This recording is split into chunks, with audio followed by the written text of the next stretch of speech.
Wait, you're sleeping there while my brother and his wife are on a trip. I'm house sitting with my niece at my brother's house. As we discuss tomorrow's plans with excitement, my niece starts to open the closet door, seemingly ready for bed. Surprised, I watch her slide into the closet without hesitation.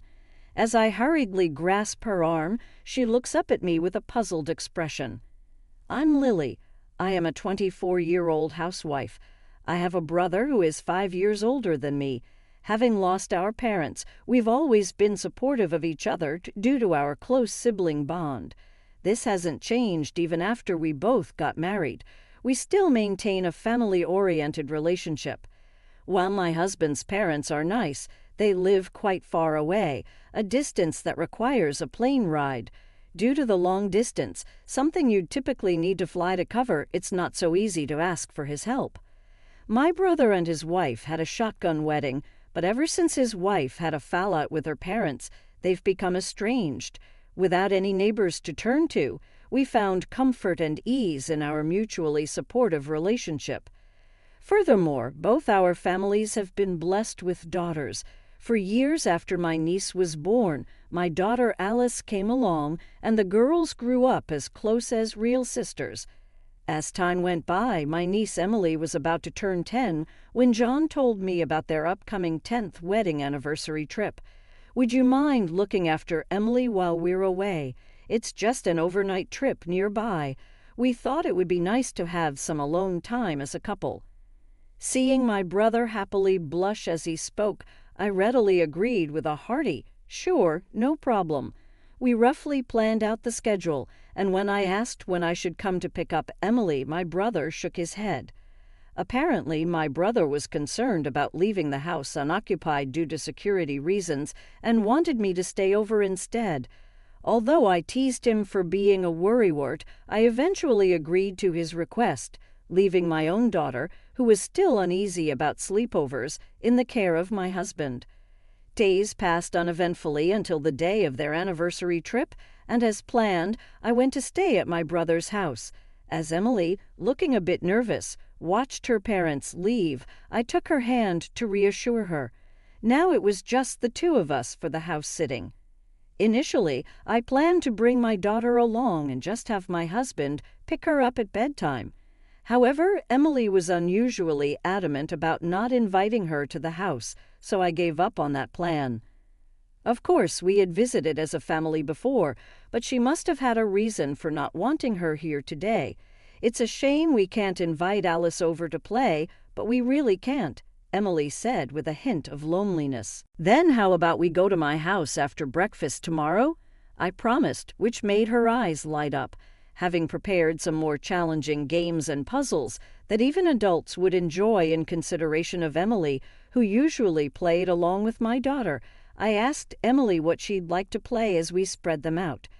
We spent time playing games and preparing dinner together. However, Emily seemed nervous the entire time, sticking close to me and frequently glancing around the room. At first, I thought she was just lonely or anxious without her parents around, but her behavior remained unchanged even after several hours.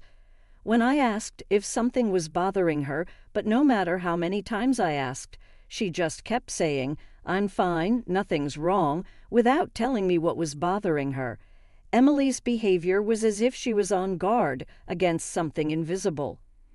I would come to understand its meaning only when bedtime arrived. Changing into her pajamas, Emily said with a smile, "Let's go to bed early today and start out for Aunt Lily's house in the morning," as she opened the closet door. Inside was a set of bedding prepared at some unknown time. As I was struggling to grasp the meaning of this, Emily quickly laid down on the mattress and attempted to close the closet door, saying goodnight. "Wait, Emily, you're sleeping in there," I blurted out somewhat louder than I intended. Emily replied with a serious face, "Yes, but it's okay. I'll leave it slightly open. If anything happens, I'll wake up right away." I tried to hide my confusion as I suggested, "Why don't we sleep together tonight?" After a few tries, Emily finally agreed and reluctantly got into my bed.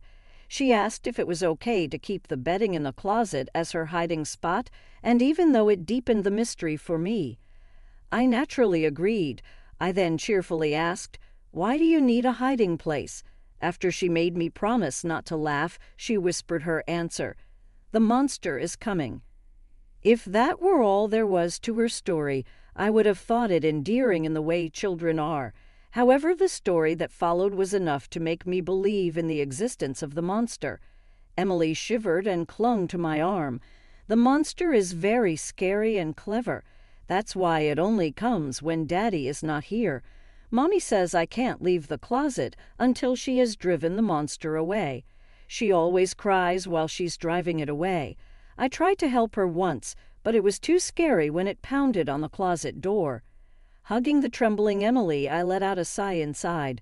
This monster was probably real. It probably wasn't a ploy to get a night owl kid into bed.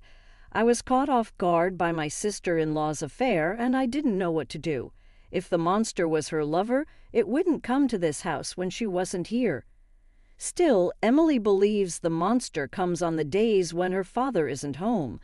The evidence was that today, when my brother wasn't around, she kept asking not to invite my daughter over and never left my side, always keeping an eye on the windows and the front door. Thinking of sweet Emily and my brother, who trusts his wife, made me angry at my sister-in-law. But I wanted to reassure Emily more than anything else. I squeezed her hand and smiled at her. "It's okay because Aunt Lily is here today. The monster is smart, right? So it might get scared and not come in because it sees a stranger. Also, your mom, who's always targeted by the monster, is with your dad today, so the monster can't approach her." Still not knowing the true identity of the monster, Emily's face remained clouded with anxiety, and as time passed, she began to fear the monster's imminent arrival. I managed to calm her down as she suggested hiding in the closet together by telling her she could talk to me about anything that bothered her about the monster. I hoped that by addressing each of her concerns one by one, Emily would eventually feel sleepy. However, after hearing another fact from Emily, I couldn't sit still and ended up rushing out of the house with her still in her pajamas. I quickly drove back home, explained the situation to my husband, and then he headed to my brother's house. I had my husband and his friends stay over there. Around 10 p.m. that day, when my husband and his friends had headed over to my brother's house, I received a call from my brother, who was on vacation, asking about Emily's condition. "Did Emily go to bed? Forget about your husband and daughter and get some rest yourself. Make sure to lock the doors, okay? Good night." After asking about Emily, my brother's final words were to ensure I locked up and got some sleep. I was sternly told not to leave the house, and I struggled to keep my voice steady. After hanging up, I looked at Emily, who was sound asleep with my daughter, and pledged to drive the monster away. The next morning, my husband, who had stayed overnight at my brother's house, came back. My body trembled with fear and anger as he told me what happened last night. Relieved that my decision from yesterday had been the right one, I spent the rest of the day at home with Emily and my family, waiting for my brother and his wife to come pick her up. When my brother saw us, he was quick to question why Emily and I had left the house during the night. "Why didn't you guys stay at the other house? I told you repeatedly not to leave our home. What were you thinking going back to your own place after agreeing not to?" My brother's strong protest that I had broken my promise was met with a surge of discomfort. I coolly asked him how he knew we weren't home while he was on vacation. My brother then responded, "I've given Emily a smartphone with a GPS function." His eyes were evasive as he answered. If that were true, then he wouldn't have insisted so persistently on the phone last night for us not to leave the house. It would have been easy for my brother to verify through the GPS that we weren't at his house. I suppressed the urge to confront my brother immediately and continued the conversation quietly so the kids in the other room wouldn't hear. "By the way, late last night, 2 unfamiliar men showed up at your place. Who were they? Why would they come to a house that should only have Emily and me in the middle of the night?" "Intruders came. "I'm glad you're safe." My brother's voice was trembling, but it wasn't out of fear for the intruders or relief that his daughter was unharmed. His gaze darted around as if carefully selecting his words. "Hey, about those guys," I pressed my brother further, demanding to know who the suspicious men were.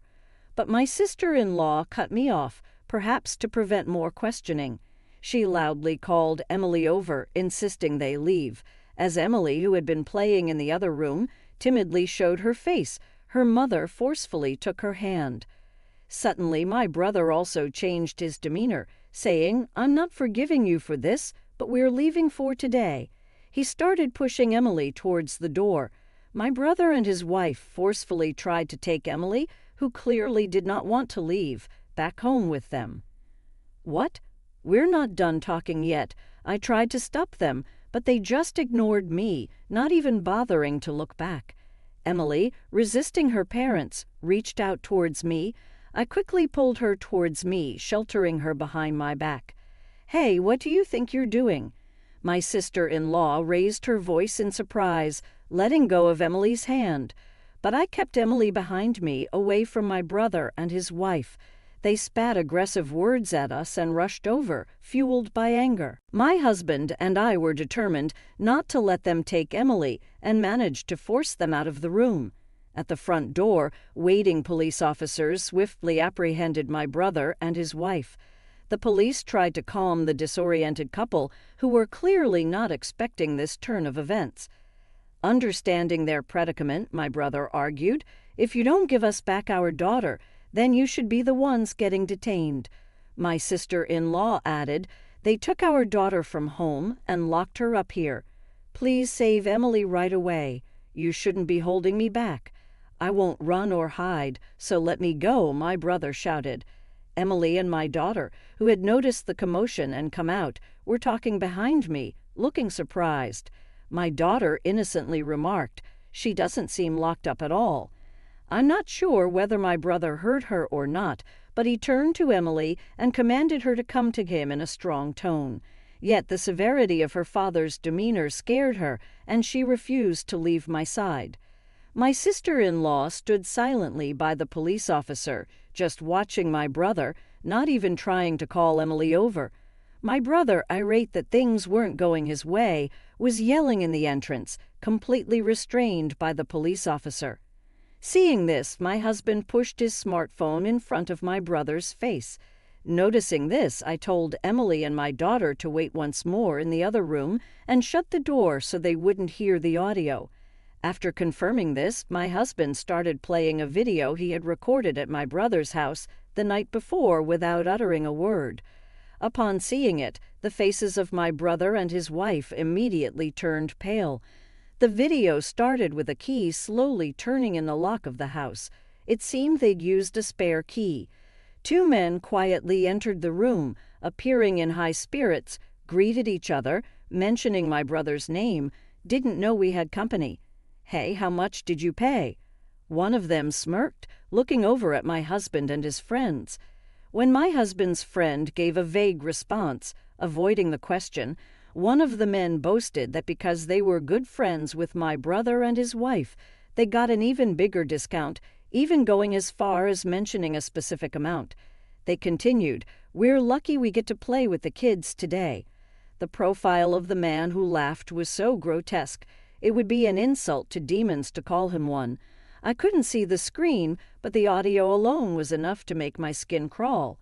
Afterwards, my husband's friend started barraging the men with questions, asking if they often came to this house, if they always came as a pair. Sensing something was off, the men asked where Emily and I were.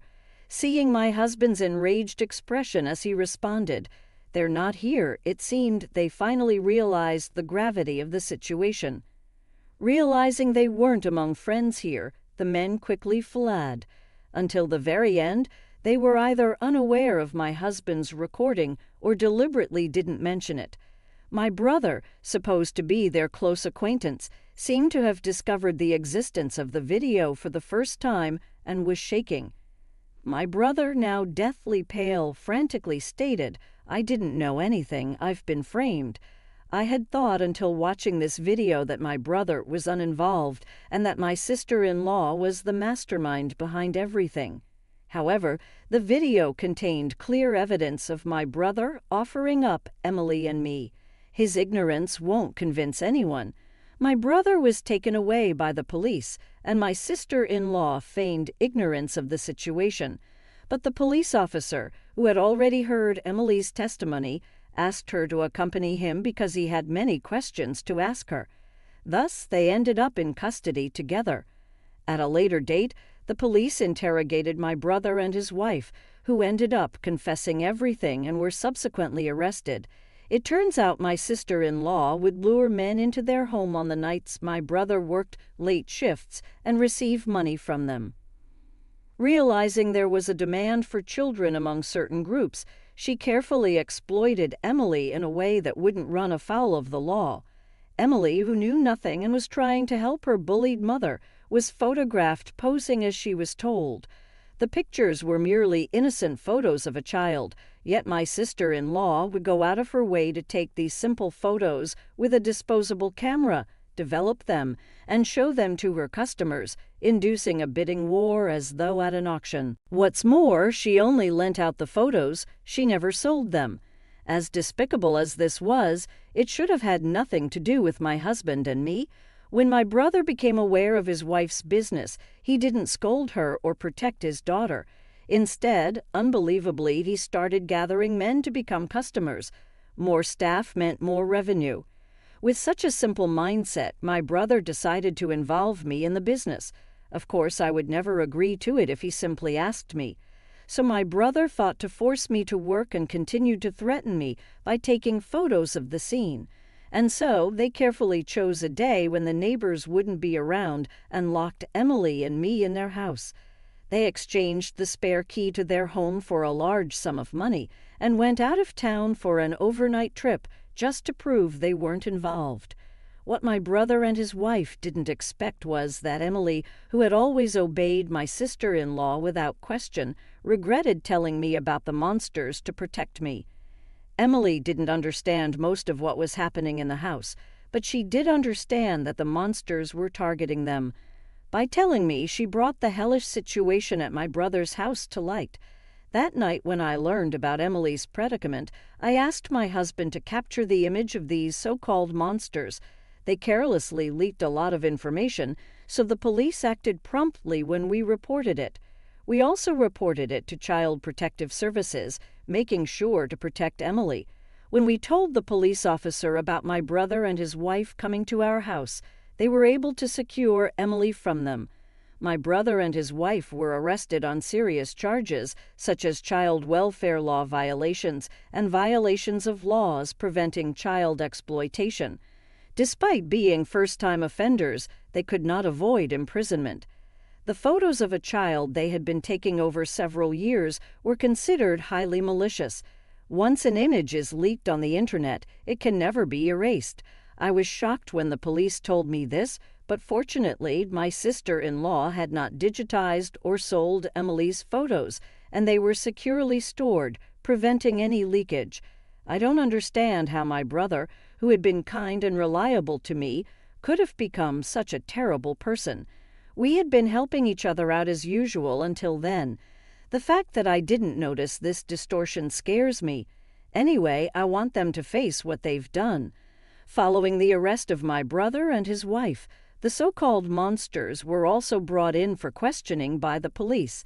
They apparently argued their innocence, claiming that because their plans had not been successful, they weren't guilty. However, it seems that the discovery of someone else's child's photographs at their residence and their involvement in other criminal acts, confessed by my brother and his wife during their interrogations, led to them also being arrested on multiple charges. After we took care of the monsters lurking in our lives, we went to the Child Protective Services to inquire about Emily's situation. Her parents were arrested, leaving her without anyone to care for her. In fact, they were unfit to be guardians in the first place, so custody of Emily was taken away from my brother and his wife. That said, neither my brother nor I have any living parents, and my sister-in-law's family is completely estranged. We learned that if no one from my sister-in-law's family would agree to take her in, Emily would be taken in by foster parents. After talking it over with my husband, we decided to adopt Emily. To me, Emily is not only someone I'm greatly indebted to, but also a girl I've grown to love as my own daughter. The thought of leaving her was simply unbearable. Luckily, my husband agreed, and we saw this as an opportunity to move to my in-laws' town. Our daughter, who loves her grandparents and has always wanted an older sister, is overjoyed. She's been excitedly looking forward to the weekend when she could see her grandparents more often, and now her wish of having Emily, who she adores as her big sister, came true. As for Emily, who finally got out of the clutches of her abusive parents, she's adapting incredibly well to her new environment as an older sister. It's amazing how resilient kids can be. She's beginning to lead a happy and peaceful life.